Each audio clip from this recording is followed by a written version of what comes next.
Hey everybody, welcome to AfterBuzz TV's after show for HBO's limited series, The Night Of. We're about to talk about part 4, The Art of War, and it was crazy, so don't go anywhere. You're tuning into the destination for TV superfan discussion, AfterBuzz TV. And now, let the buzz begin. I mean, what do you say? Speechless. Where do you start? We are speechless in here right now. Screams, maybe a couple screams while we were watching. Yeah, absolutely. To say the least.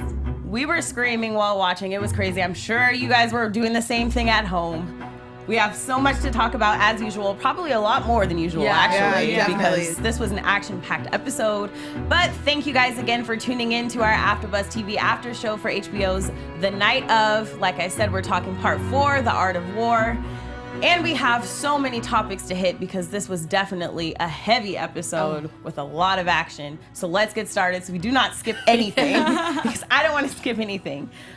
So we start off right off the bat. They're taking out the burnt bed from last episode. We know that Nas is now a target. Oh, I'm so sorry. I didn't even introduce her. We're ready to go now. We are ready. I'm so focused on this plot. I didn't even tell you who I am. I am your host, Miera Jennings, and you can find me on Twitter and Instagram at Miera Jennings. And my lovely panel. We're all back tonight. So Hey guys, I'm Joelle Monique, and you can find me everywhere at Joelle Monique. What's up, everyone? I'm Abby Vega, and you can find me on Twitter and Instagram at _Abby Vega. Hey guys, I'm Renee Ariel, and you can find me on Instagram and on Twitter at Renee Ariel.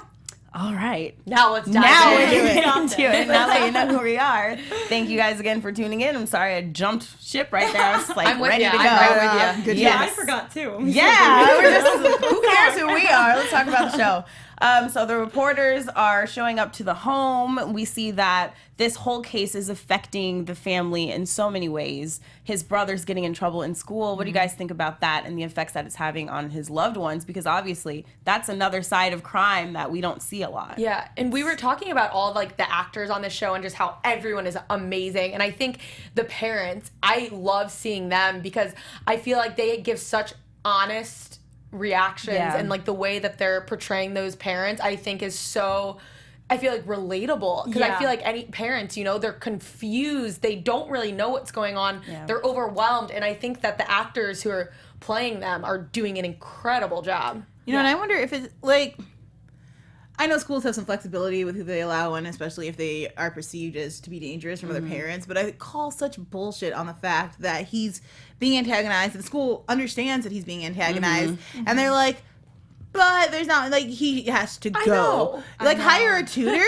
Do you have any idea of the legal fees we're dealing with right now? Yeah, and it is seriously. your responsibility to provide a good education for our kid who still makes everything work despite all the hurdles he has to jump over. That part was maddening to me. I was very like, my frustrated. first reaction was, are they allowed to do that? To just, like, he can't come here? I don't know. Seriously.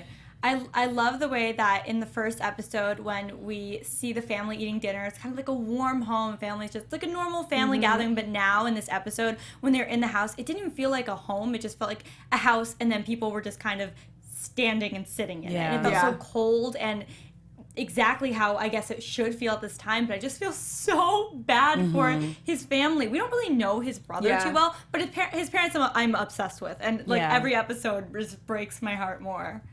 Yeah, they're definitely having a hard time, which is understandable because I would be going crazy if this were one of my family members. So we cut to Nas, and obviously they don't even know what's happening to him inside, and he's having a pretty rough time.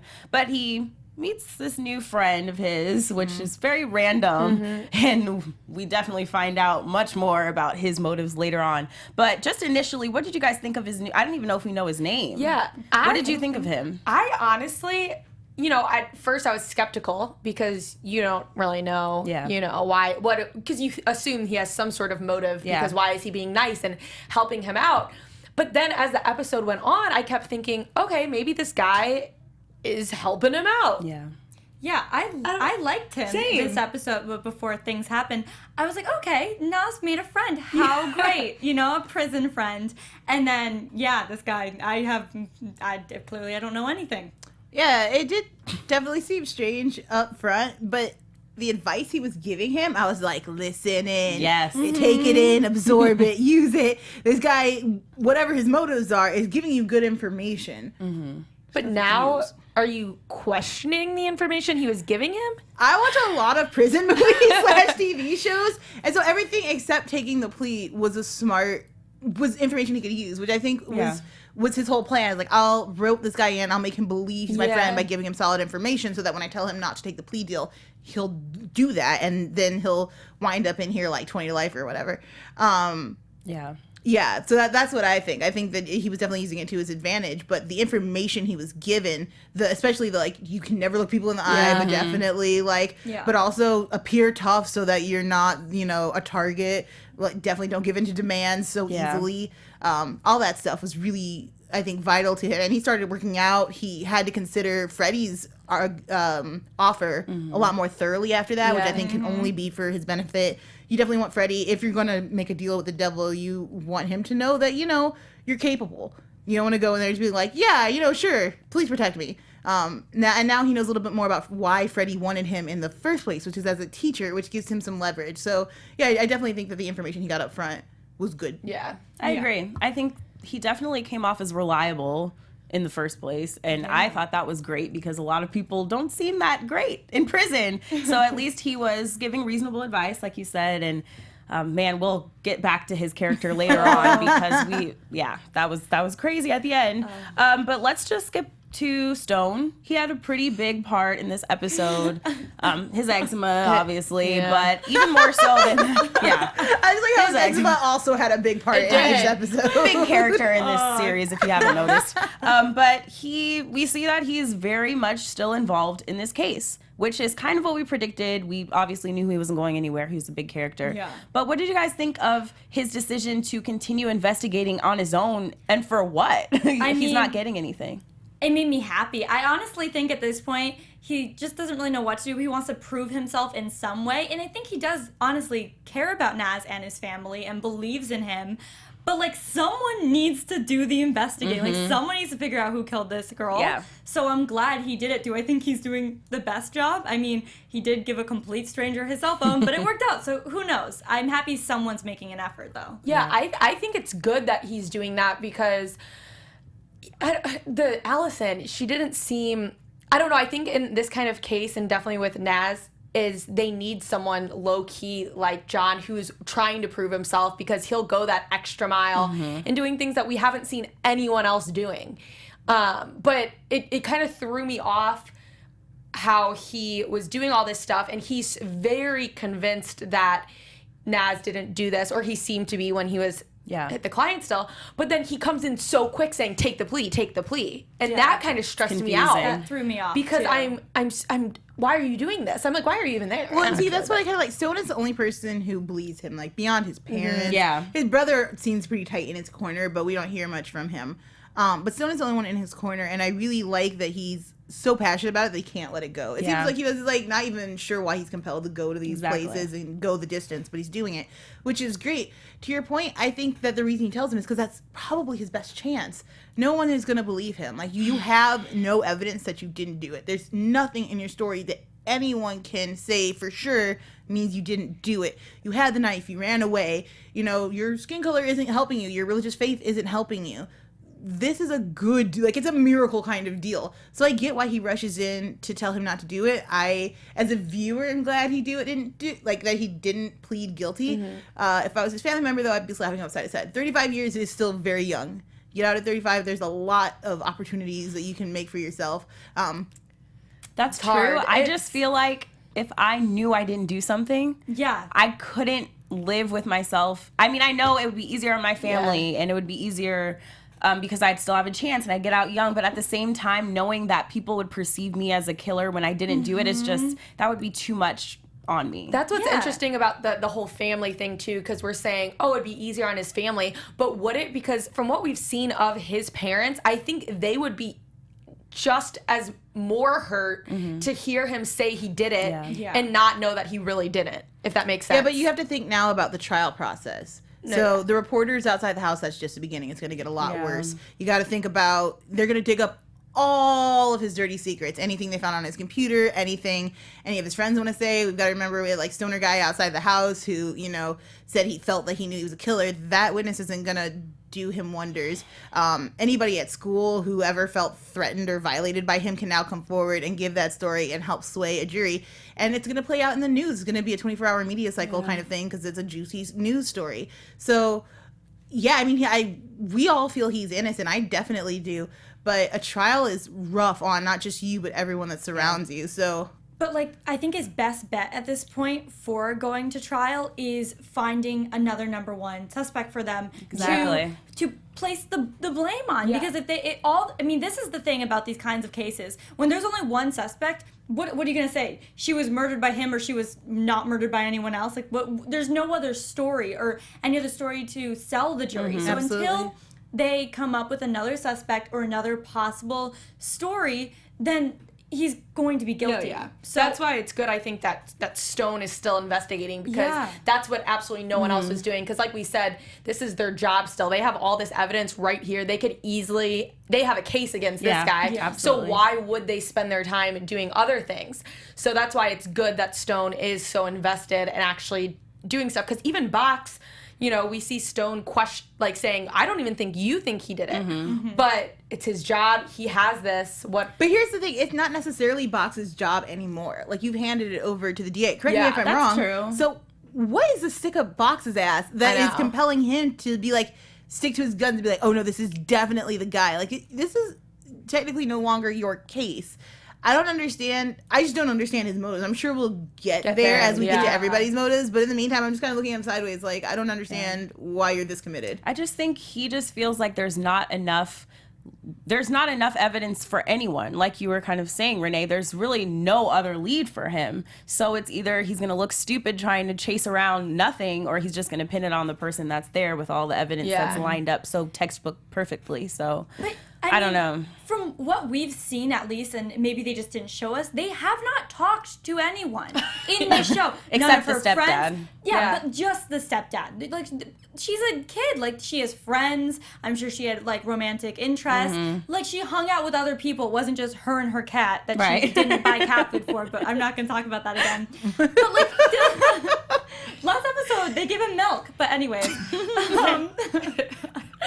I'm just saying, like, they need to talk to the friends. Yeah. Those two friends that we saw in this episode at the funeral interview them. What are you doing? Well, let's talk about... Yeah, that's what I was going to say. Let's break down Stone's investigative work really quick because he did a good job and there are things to talk about. So first he goes to the funeral. Now, he attempts to question two of Andrea's friends, which is, like you said, about time. It didn't seem like Detective Box was going that route anytime soon. And then we also see a very important moment when he's videoing the stepdad arguing with this John Doe man. Yeah. So what do you think this could be? Well, this argument and this whole situation that he has on video, will this come into play? First off, can we ask, why was Box at the funeral?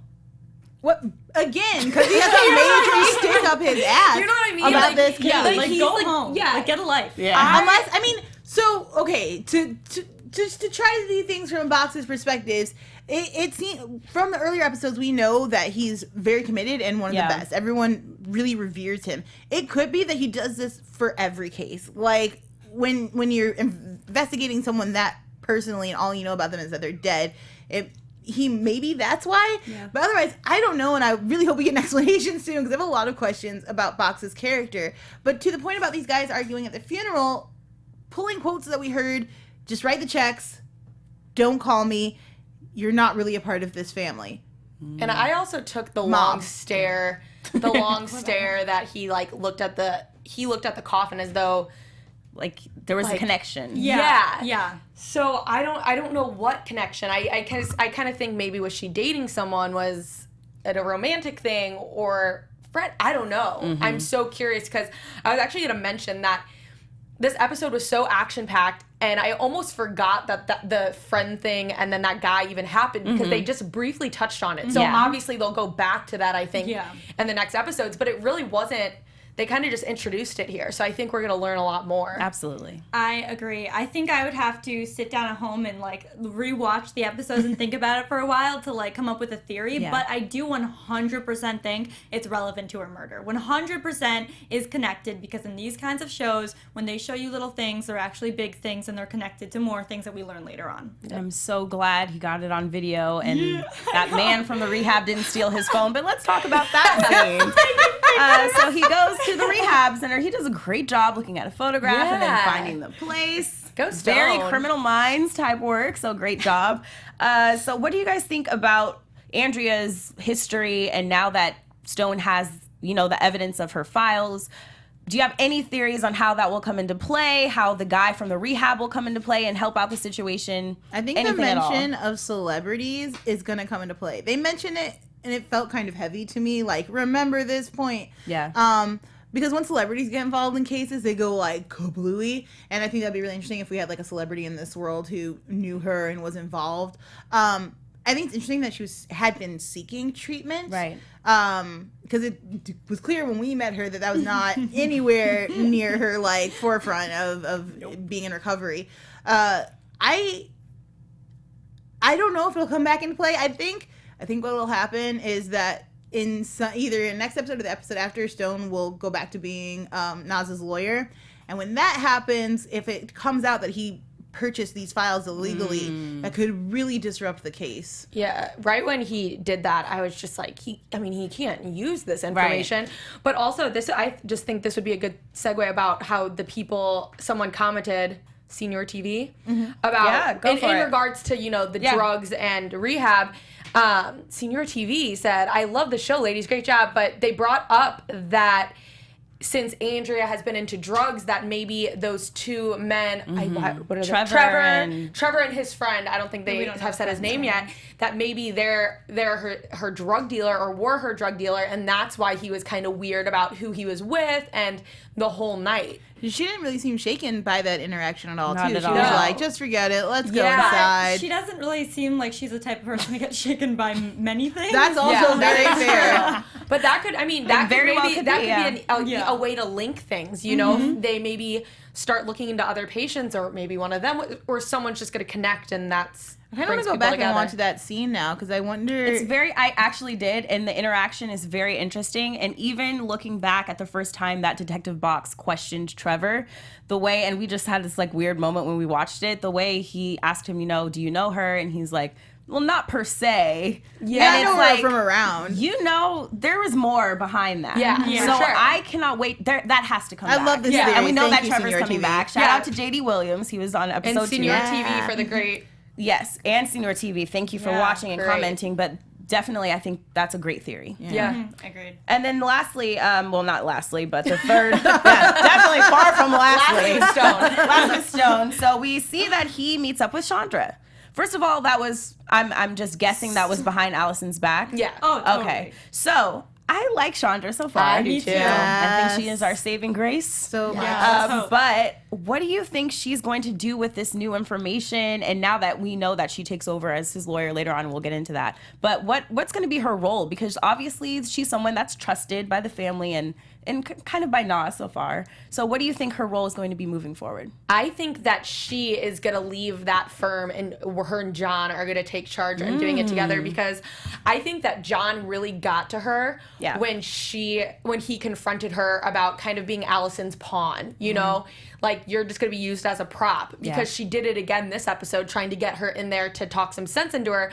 And just by how she's been acting, it seems like she's kind of over it. She doesn't want that to be her role. I think she knows that she could do a really good job, and I think that she's going to end up being a huge role.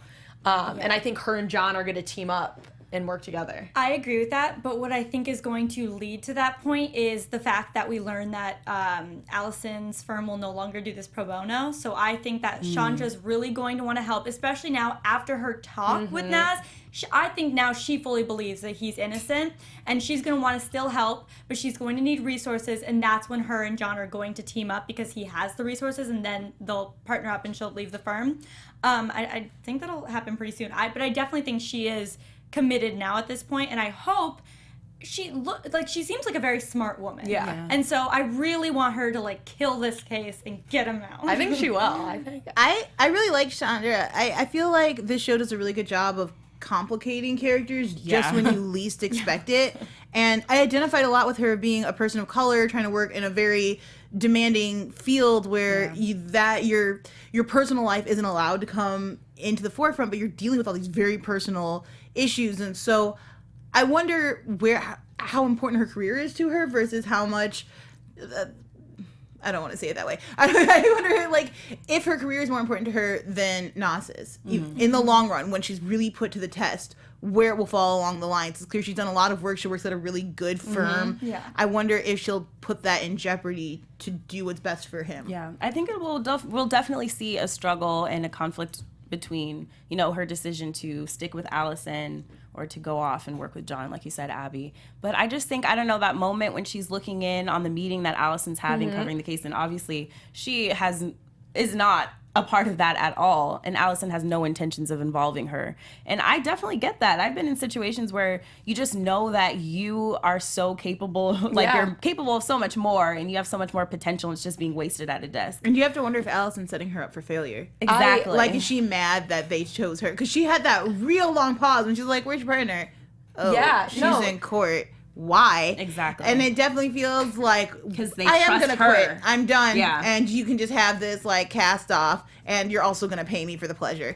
So Yeah, that's I don't like Alison. I don't like Alison either. I did. I like parts of her, but definitely with Chandra. I don't know if I'm saying that right. Yeah. But yeah, after she had that conversation with Naz about where's your partner? Like, my parents really like her. And then she tried to pawn her again. Like, she's like, oh, they like her. She can do this. And so I don't know.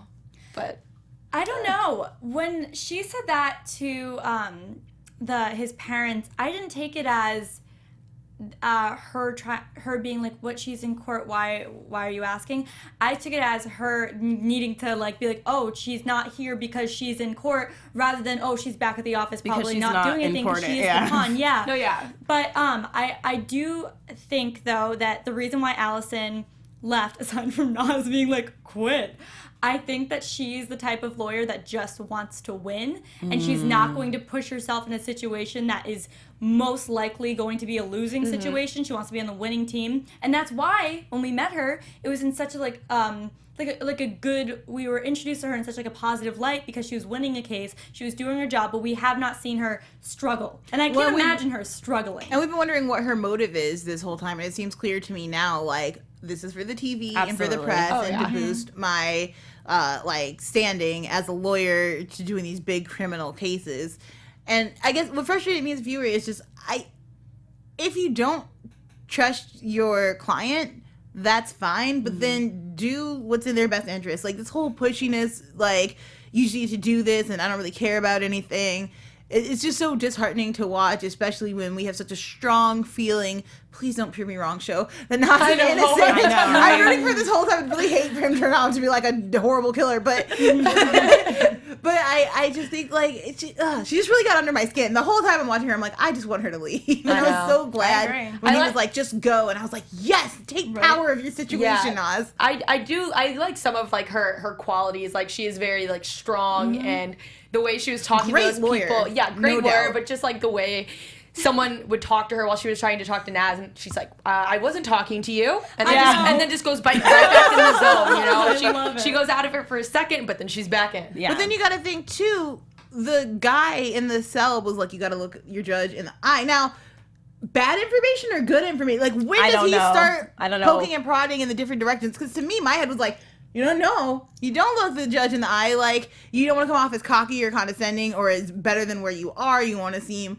humble. This is just where prisoners really necessarily want to be when they're in the court. But then the judge was like, your client seems to have a problem looking at me. Yeah. And I'm like, there were mixed signals for sure. I'm very confused as to who is trying to pull what strings at this point, which makes Naz's situation seem a lot more precarious. It's definitely complicated, and I don't think it'll get any easier anytime soon, which is great. The writing is great in a sense that we'll never know who's completely trustworthy, which is fine with me. I mean, at least for now. I want to know everything by the finale. But so we see that oh, okay, this is where it starts to get intense. So they're walking, I don't remember where they're walking, but they're in their prison line, and someone cuts Nas. Sure does. Which They is shank him. They're like, they right across the arm, which I'm glad they didn't stab him. I thought it was going to be way worse. Yeah, I thought they were going for a liver or a long shot in between the ribs. So I was kind of surprised it was just the arm. But this sets off the chain of events that ultimately leads Nas to, settle with Freddie and ask Freddie for help. So what do you guys think? So actually, we get a huge revelation here because we finally realize what Freddie's motives are, or at least what we think they are. What he says they are. What he says they are. So what did you guys think about that conversation that Freddie had with Nas? And we find out that Freddie is really big on education, and I'm very convinced at this point. And I'll tell you why. Because I don't think that a lot of people in prison, okay, like he said, respect is a big thing in prison. And I think that people look up to him, number one, because he has a lot of power. But number two, there are certain people that they want to be educated. They want to be their best. And I totally believe that he sought out Nas because of that reason. I think people connect with people on different levels. And when you're not all about crime, obviously we know that Freddie has a pretty distinguished past and he's kind of a celebrity or whatever, a boxer. So I think when you connect with people on those levels, you just want to be around them, especially in a confined area like prison. So what do you guys think about that conversation and about the books and just that whole interaction? I totally right now believe that that's what he wanted. But I'm nervous because even though he's kind of getting the education aspect for helping Nas, I think there's going to be something else that comes up that Nas might have to do. Yeah. But right now, I totally agree with you. I think that he is like this high up person, and I think that he knows being better educated can only help that status that he already has. So it was kind of surprising. I wasn't expecting that at all when he said, "What's the most important thing you think to me?" I think you said it. We saw a picture of this kid. Yeah. I thought it was going to be the daughter, too, especially the area where they pointed out. I was like, okay, it's kid. It'll be like a life. Oh, your degree? Yep. Also fair. Degree is not hard earned. I think it kind of brings it more together, too, because he kept asking, why me? And I was wondering that, too, of all these people who come in, why me? So it totally makes sense. Absolutely. So, I don't know. To be honest, I don't 100% trust it, but I guess we'll see. It just seems like too nice.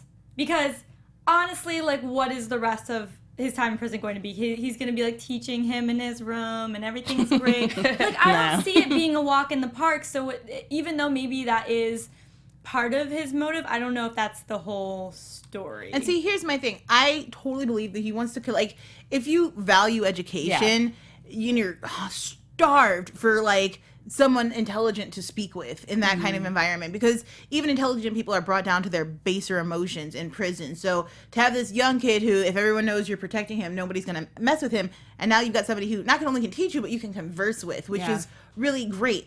The turning point for me was when he had that guy come out and started boxing him without any proof that he had the cell phones or was selling cell phones. He beat that guy, and it was definitely a show for Nas. It was like, what you won't do is screw me. Like, it seemed so little about that guy and so much more for Nas's, like, for him to teach Nas something. Yeah. So, yeah, I don't think it's going to be a fully amicable relationship, but I do think he's honest about why he initially wanted Nas in the first place. Yeah, I agree. I think his intentions are honest for now. But like Abby said, and I kind of said this last week, I'm just nervous about their friendship, and I don't want Nas to get mixed up in something really bad that's going to hurt him. So that's where I think it's headed, but you never know. So let's go back to John one more time, because there's definitely something I forgot to talk about as far as the development of his character and just things that may come back into play in the future. He slept with a prostitute, which then he got out of court that morning. Yes, oh that my same God, morning. John. That is very telling to his character, and definitely something that I probably wouldn't have expected. Just from what we've seen of him these last few episodes. But what did you guys think about that? How does that change your perception of Jon Stone? It doesn't. It doesn't. Really? No, not even a little bit. Look, Like, John just mostly deals with the dregs of society. Like, that's mostly, and he has no one. Like, the whole court is laughing at him. We saw a little bit later. Like, he's got this kid and this woman who formerly loved him are still very amicable, but not, really family in the way that, it's traditionally known. So to seek comfort out of somebody that he really did do a solid for and helped, like, in it, it wasn't forced. It wasn't like, it didn't Yeah. seem dirty or like necessarily wrong to me. He just needed closeness in that moment. And for somebody who spends a lot of his time alone investigating a case he's not going to get paid for or maybe even ever be on, that action made sense to me. Yeah, I second what you said completely. I don't know. For me, Like it wasn't pleasant to watch, but I mean, it doesn't yeah, it change wasn't pleasant anything. at all. But I don't know. This character, I think, was the first time we've seen him interact with like younger women, and I got such like a different vibe from him because he was kind of like creepy and sleazy, and I didn't like it. And I think like why did they show that scene with the prostitute? What are they trying to tell us? Are they just trying to say he's lonely, or are they trying to show how he is with women or he younger knew Andrea. women? Right, but That is definitely a theory. But- do you want to bring that is up? that Because one? that's another fan theory. Oh, yeah. Anthony Ellison and Kurt Nowitzki think Stone is our killer. They do. So, I mean, What? for me, it's far-fetched right now. I think so, too. But given the circumstances that we're talking about, I can't throw it completely out. No, 'cause I was gonna say that too. Is I think She's appalled. I My agree. brain broke. But the fact that they did show him kind of being kind of like to Chandra. not he wasn't super creepy, but it was a kind of weird. comment. It was a weird If comment. a guy says that to you, okay, here's the thing. Imagine being in that situation and a man that much older than you says that to you. Why? That's weird. But that seems like a truth to me. Like, look, all I'm saying, I find you attractive, and I resent being reminded of your father. I don't consider myself old, and even though he is a father, I get where you're coming from, because if I was in her position, I'd be like, Ew. walk away, No, you yeah. creepy father. Yeah. But from his perspective, no, that's something and you keep he- inside your head. That's not something you But say aloud. yes, to is it people. the man we know to have a filter, though? No, exactly. I mean, the John we know hasn't changed much for me in this episode. We're just learning more about him. I agree. Like, I believe that he has bad relationships with women, because it seems he doesn't really know how to talk to anyone, let alone how to like seduce a lady. Even his like picking up of the prostitute who was gonna go home with him anyway. You just did her a solid, like, was awkward and kind of clunky. Yeah, I know. So I just feel like this is just par for the course. He doesn't give me creepy vibes, but god damn it, that would be quite a twist if he No, does I do don't it, think right? there's no way to me that he would. I He's the can't see killer. it right now. He's investigating way too hard for like I don't know. And now I'm gonna be thinking about it. I'm not on that bandwagon quite yet. No, me but either. thank you both for thanks Anthony and Kurt. Thank you for commenting and sharing your thoughts on that. And that would definitely be crazy. If you guys are right about that, we've got to do something special for you at the end of Send you a this season. fruit basket. They called it. Yes. But next, so we see that Alison is speaking with the DA, and this is where we get into the terms of Naz's situation. And this is where things start to get stickier and a lot more pressing when they're trying to negotiate, his plea. So they end up settling on manslaughter 1 with 15 years max. I think in comparison to life, it's understandable why that would be the number one option. But of course, from our perspectives, or many of our perspectives, we don't think he's guilty, so we don't want him to take it. What do you guys think about that situation? And then later on, the whole scene in court, and where we see that Nas doesn't take Alison's advice, which I'm completely happy about. But for now, it could definitely Right, turn at the out to sentencing, be we may a feel big totally regret. Yeah, I Yes. think we were all so nervous when we were watching because Absolutely. for a while, or you think he's You're gonna like, definitely when they go, "Are you saying this because you're actually guilty?" And he said said, yes. yes. And I go, "Wait, is that it?" Is Yeah. that it? So I was relieved that he didn't, but that's just for a viewer. Yeah. I mean, obviously it would be too easy if he just took the plea, because then what else do we have? But I don't know how that's gonna play out. I do have a question. So for negotiating the plea, is it really that easy? It's easy. It seems Yeah. like I a think very quick back and forth banter. And then I like, think okay, it's how it is. I think, like they said, I it's think money so, to go to too. court. It's usually something quick like that. That's crazy. Especially with a And case like this. Yeah. It's so much evidence the rest against of him. someone's life. Like that's so insane to me. know. It's just like back 2 and forth, minutes, back and forth, yeah. done. It's Yeah. really sad. And this whole scene with him in court, I was so concerned. I will say I hate the way he did it. I wish when they first asked, like, are you saying you're guilty because you're guilty? I wish he just said no. Because after that, it looked so bad for him going to court like that. And then he told his whole story. Like, before you tell a story of the crime, you go over it with your lawyer 1,000,000 times. Yeah. Before you don't just... But at this point, he's kind of cornered, just in that you have to answer, and that it's not a trial yet. You're Yeah, just that's making true. a plea. Yeah. I'm not 100% sure if this is admissible in court. I don't know if they can bring that up. I don't think so. I feel so sad for him when he says the rest of the night I don't remember, as if that's like gonna help his case at all. I go, you can't remember. That doesn't help. Speaking of that, I just love how they harp on these blurry scenes. Yeah. I am on the edge of my seat waiting for him to remember something, waiting for them to reveal his memories, and I know it's coming. Puts you in a position of being like, but did you? Exactly. And especially when I don't remember if it was Freddie or the other person who was like, if it was Freddie, who was like, yeah, you have like a rage inside of you. Yeah. And I'm like, I'm not seeing it, but you're a hardened criminal, so if anyone's seeing it, it would be, or is this a tactic to get him to come to your side? I know nothing. Yeah, and this show is driving me a little crazy. Yeah. But he was, I mean, maybe this is just me, but what I got from that, like, weird flashback, it seemed like he was walking up the stairs. He was remembering walking upstairs. You definitely got the bees coming through a little bit. Yeah, I saw on the doorway. I saw like the stairwell, I thought, and then you see the deer. I don't. You get that know. same weird angle of the It's deer the head same where the with blood the is deer. on the side. That deer is gonna come into play. That stupid deer. I can't wait. I hope they continue that trend. Yeah, 'cause I like love that a the little lot. pieces, Too. and I hope they give us a little bit more each time. More. But it's just so delicious. I love it. I love it. It could go many ways with those flashbacks, though. Yes, and like you said, it could definitely come up again. The fact that he said publicly now that he doesn't remember a huge, vital Why would you time in the I night. know. The time the murder happened, I don't remember, actually. Yeah, which Renee, is you're so right. honest and so sad, but at the same is. time, incriminating possibly. Yeah. So. Yeah, Renee's totally right, which is we need another person to be like, that one did it, not me. Yeah. Yeah, 100%. we need that person. But okay, so we said we don't know why John told him to take the deal, whatever. So he did that, and we find out that Alison is fed up because he did not listen. That's when she officially resigns from her position as his lawyer, which I'm happy about. But are we really happy about this? I'm I just loved Naz, his reaction.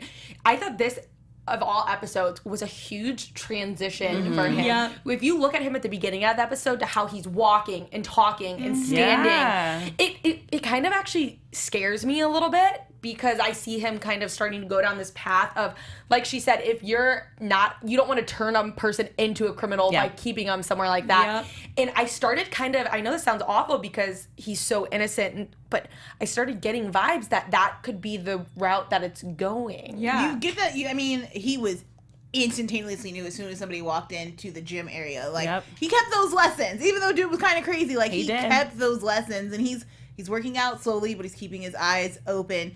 It's gonna turn him into another person, and I think that's gonna be so fast. I'm so excited for that point. I'm not so scared about it because he needs to. If he's gonna survive in prison, he cannot be the same person he was coming in, and it sucks for his position. I hope that my fear is that he won't be able to maintain the part of him that has hope to get out, and that someone will believe he's innocent, and especially now that he's kind of made this pact with Freddie, and literally we end in going up in smoke. I was like, I know. This is a bad omen. This is not good. I don't think there's anything really bright coming our way anytime soon. Nope. But I don't know, guys. I just feel like his affiliation with Freddie is going to lead him into some really, really bad stuff that's going to change everything. Yeah. I mean, everything. Agree. So let's see. Alison, Chandra, and what? Burns Nas. Oh, yes. Oh. I was like, what? I remember. How could I forget that? We find out the true intentions behind nameless inmates, friendship with Nas. And we see that he is talking about, the way he lost his niece and how he ended up in prison in the first place because he decided to take everything into his own hands and try to get justice when the system failed him and his family, which is, I still feel like I can understand that. And I can definitely, right? I love this character. I love it. I love everything character. about him because it is relatable in a sense that, of course, not everyone's going to go out and shoot someone we think killed our family member, but those people who do, I feel like, hey, if the system failed you, some people just feel that helpless and like there's nothing else to do. But at the same time, we see that he decided to take it out on Nas because like anyone else that, is not us, he doesn't know if he's guilty or not. All he knows is what he sees on the TV like everybody else and what he's heard. And what he's heard is that he's killed and raped this girl. And he doesn't like that because that's how he lost his niece, kind of. Yeah. So he burns him the way. He sure does. Thoughts on that scene? Awful. I screamed. Yeah. I love every second of that scene. I loved the build up to it. We cut from the court back to this scene. Yeah. And we're on a close up of this hot water spigot that we were talking about a little bit earlier. I like that he foretold that he was going to do this. And I cannot wait to go back and watch this episode because when you start thinking back about all the things he's telling him and how he's telling him to operate, you start really seeing how he's formed this whole plan. Two things. One, sir, the burning part, like, I get mentally how you got there, but you burned his arm. Like, not his face. I know. I think he was going for the face. I don't know. He missed so poorly. I was like, if your goal was to really do some he damage. missed the other guy when he was shooting, so we know his true. aim you is have pretty a bad bad. aim. If you're gonna go after somebody, like, maybe work on that a little. And two, you were short-sighted as hell. You know Freddy's been after this kid. You know, and you gave him so much good information to use. You kind of screwed yourself. There's no way the first thing he doesn't ask Freddy to do is take that guy down. Yeah. Because he doesn't need anything else, really, right? Freddy can't prove that he's innocent.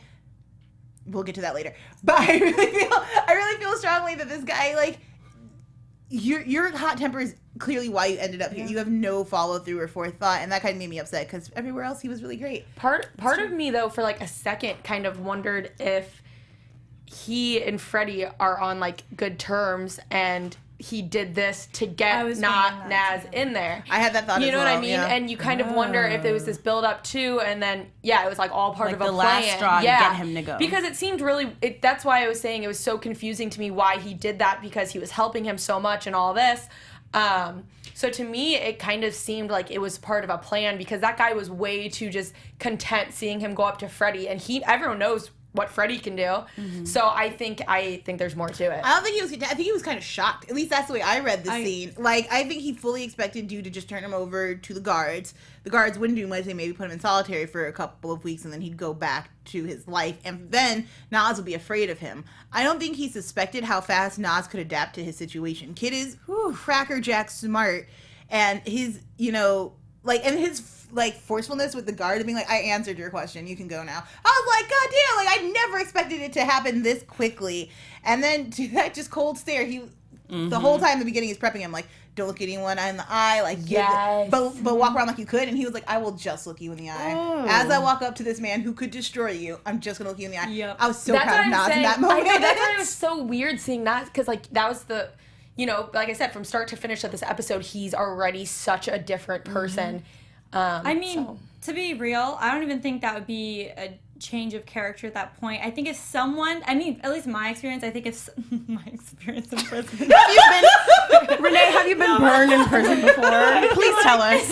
If someone like burned me, I think I'd be like, the whole time I was walking through, I'd be pissed. Yeah. Sure. I'd be like, well, you're gonna do this? Well, we'll watch what I'd be so mad. Also, side note, guy, we don't have his name. Out of all of the pictures you probably have of your niece to carry around, I knew you'd bring that up. I know. The one of her dead in blood. You don't have any other photo? It keeps him mad. Yeah. It keeps the rage I alive, think, Okay, but if you went to like any therapist, they'd be like, this is not I don't think this guy is going to he's not going to therapy. therapy. He's burning people and shooting busboys. Yeah, he needs it's therapy. too He needs aiming lessons. He needs a lot. I hope we find out his name. I don't know if he'll be I think he'll be important back anymore. I think he will. Oh, I think totally. Okay, let's segue into Like, let's no. segue into predictions then. Let's get into predictions. And now, your AfterBuzz TV predictions. I'll go. Go ahead, Abby. Okay, guys, this is kind of crazy, and I can't believe I'm saying this, but I'm starting to actually think more that there's a chance that he did it. Yeah. I don't know, and it's so funny because the way that they set up this character, they set him up as, he's kind of like Bambi-eyed and innocent and all this stuff, but then you think we didn't really see much of him before this night or after, because maybe, he didn't have much social interaction. Who knows? Maybe he has experience where people were doing it, or a hot girl messed with him and all this stuff. And maybe he does have this anger that we just haven't seen yet, that he's been building up because he's lived this life of kind of, getting that kind of treatment, Yeah. you know? I mean, I hope not, but I'm starting to think it's more of a possibility. At the first couple episodes, I was like, there's no way this kid did it. Yeah. There's no way. But I think, too, that maybe when he's now in prison, that his true character and colors start to show because they need to more. Yeah, just to piggyback off what you're saying, let's look at what we first saw about him. He's super smart, but kind of a loner. But really excited to attend these parties, but mostly for the women. And we know that he was really, like, in a way that it could be perceived in a lot of different ways, but he's very pushy around with his friends. So you see a lot of, like, subtle underlying potentials. And you're right, we don't know much about him.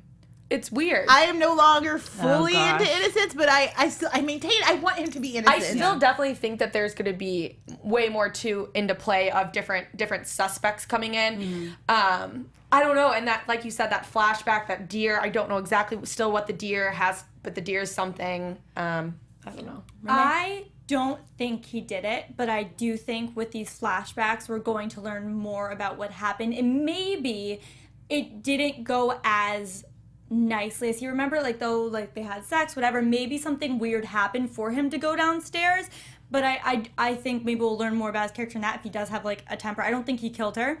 In my other prediction, I think that him and Chandra are gonna have a little bit of a romantic thing because they're both quite young and now she's taking over, and I think come on, like if you are the one person that thinks he's innocent, I feel like a relationship is going to develop, which will then help her in the courtroom because she'll want to save her boy toy. Yeah, and I want to reiterate though, like right now, I still don't think he's, the one who did it, but I'm just saying it's that more of a possibility. It's more of a possibility to me because at first it seemed like there was no chance. Understandable. So Okay, so real quick, playing off of the celebrity thing from the rehab that we talked about, it just strikes me as strange. It's like, if you need more files, it's a $100 flat fee. We've had a lot of celebrities.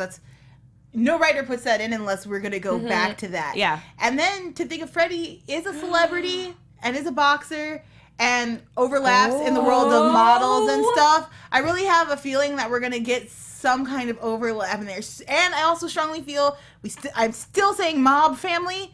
And I think we're going to end mob and boxers and fight. I just feel strongly the mob is involved somewhere. This feels like that's mob a great connection. I'm so on your Freddie theory because maybe that's why he targeted Naz, because he knows what he's in for and he knows who it's actually about. Just trying to get more information and stuff. Oh gosh. Wow. Wouldn't that be a twist? That guy is oh my great. gosh, I'm writing that one down, Joelle. Okay. For me, I don't know. I'm still sticking with the stepdad. I don't know. I can't let that one go. And I feel like there's just something off with him and his reaction and his interaction with that guy now that we saw. So I'm going to keep him, in my notes for now until we find something otherwise. But I think he's definitely involved somehow. Also, the taxi driver at that gas station, I swear, is coming back. Oh, or whatever that driver was. The hearse. Was it a hearse? I thought Was it was it a like hearse? I thought it was like a limo. I thought it was a limo. Oh, I keep saying hearse. Sorry, guys. That it was a limo, Why would and he have maybe a one of body the of that celebrities weight? was in the limo and following her because they got like in a fight and saw that she was with this guy and was pissed and went in and. I gotta rewatch the first episode. I don't know. The night. We'll definitely revisit that. So you guys let much. us know your predictions too. But really quick, before we get into our closing, because we are running out of time, I do want to announce a really big bit of news that we did find out. We may be getting a season 2 of this series, which would be so completely awesome in my opinion. Of course, it would be a different story, similar to what we see from American Crime and shows of that Horror nature. Story, Love yeah. that. Yes, but I would absolutely love it. So I think that's great. Keep your fingers crossed for that. Yes. We will keep you updated. But until then, please comment below. Let us know your predictions, your reactions to the episode, everything else. And as usual, keep the conversation going all week long. We definitely will reply. Yes. I reply to all the comments as much as I can. And you can find me on Twitter and Instagram at Miera Jennings. I'm Joelle Monique. You can find me every week at Black Girl Nerds and everywhere at Joelle Monique. I'm Abby Vega, and you can find me on Twitter and on Instagram at _Abby Vega. Hey guys, I'm Renee Ariel, and you can find me on Instagram and on Twitter at Renee Ariel. And as usual, you can find my book review series, Plot Twisted, at my YouTube. It's youtube.com/Miera Jennings TV. I'm talking about criminal stories, murder mysteries, and all that jazz that you obviously love because you're watching us right now. So until then, we'll see you guys next week. Same time, same place. Have a good one. From executive producers Maria Menounos, Kevin Undergaro, Phil Svitek, and the entire AfterBuzz TV staff, we would like to thank you for listening to the AfterBuzz TV network. To watch or listen to other after shows and post comments or questions, be sure to visit AfterBuzzTV.com. I'm Sir Richard Wentworth, and this has been a presentation of AfterBuzz TV. Buzz you later. The views expressed herein are those of the hosts only and do not necessarily reflect the views of AfterBuzz TV or its owners or principals.